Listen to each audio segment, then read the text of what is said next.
పద్మపీఠం, దాని మీద ఆయన పాదాలు, మెడలో వేసుకున్నటువంటి సాలగ్రామాల మాడలు, ఇలా ముందుకొచ్చినటువంటి వక్షస్థలం, శ్రీదేవి భూదేవి వాళ్ళకి చుట్టినటువంటి పుష్పాల మాలలు, మొలకి పెట్టుకున్నటువంటి నాగాభరణం,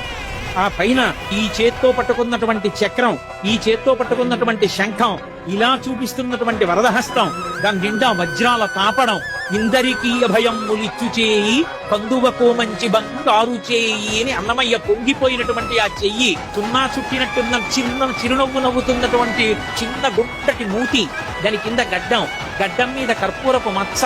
కళ్ళు ముక్కు కప్పుతూ పై వరకు పెట్టినటువంటి ఊర్ధ్వపుండ్రాలు, దాని మీద అంత పొడుగున వజ్రాలు తాపడం చేసినటువంటి కిరీటం, ఈ చేతి నుంచి అలా కిరీటం నుంచి ఇలా దిగినటువంటి పెద్ద తోమాల, ఆ స్వామి దివ్యమంగళ విగ్రహాన్ని పైనుంచి కిందకి కింద నుంచి పైకి చూసి పరమ సంతోషాన్ని పొందాడు.